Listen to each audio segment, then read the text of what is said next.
If there's a God, why all of this chaos in the world? Tornadoes, earthquakes, they have increased in intensity just like Prophet Muhammad ﷺ said they would.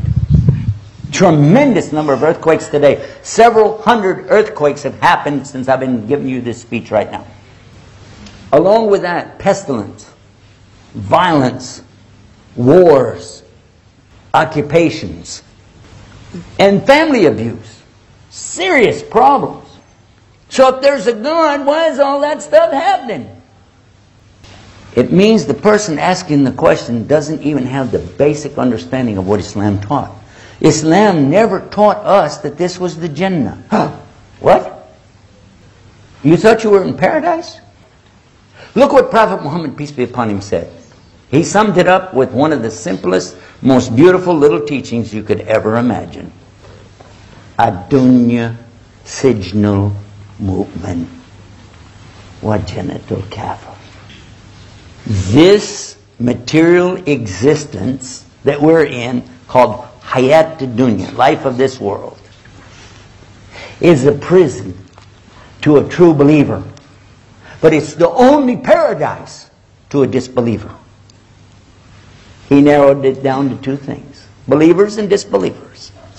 We know as believers that this is the hardest thing we're going to go through.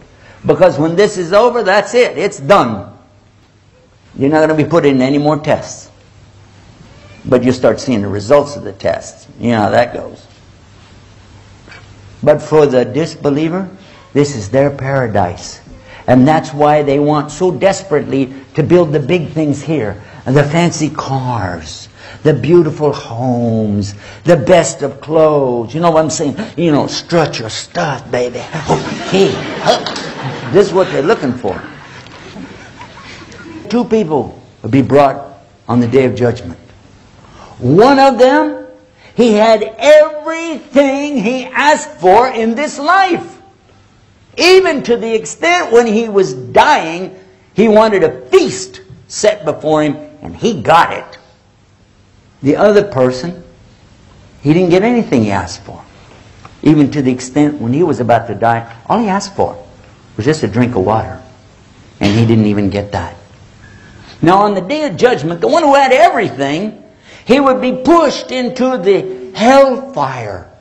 Like you put a needle in something and pull it out. Just in that instant. Whoop, whoop. He would be asked, remember, he had everything. In your whole life, did you ever see any good? He'd say, well, Lord, in my whole life, I never saw anything good. It wiped it all out. The other man that had nothing, suffered in this life, would be put into paradise. Like you put a pin in something and pull it out. And then he would be asked, in your whole life, did you ever see anything bad? He would say, well, why? In my whole life, I never saw anything bad. No hardships.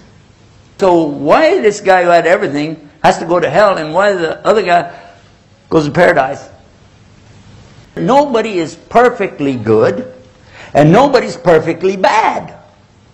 The man who had everything in this life, actually he was a very bad person.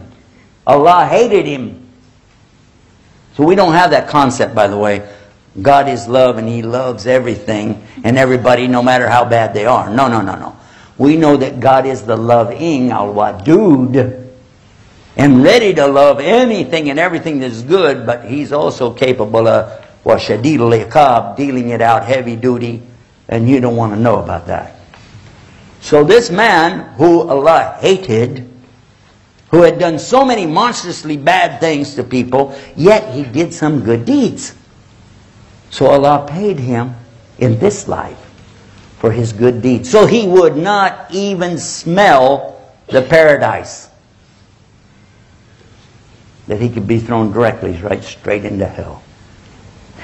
The other man, this gentleman, actually was very good. And Allah loved him. But he did some bad things. He made some mistakes. But because Allah doesn't want him to even smell the hellfire, not even for a nanosecond, so Allah let him have his punishment here in this dunya so that he could go straight into the paradise. Stop and think about it. Doesn't that make sense? Doesn't there really need to be a day of judgment? Because otherwise, how could any of us look at the things that are going on around us again and again and again and see how the tyrants and the aggressors and the oppressors throughout history again and again and again, not only do they win these battles and wars, but they go away with all the spoils of wars. Well, the really good people, the honest, kind, giving, generous, charity-giving people are suffering, literally starving to death. But that's because this is a dunya.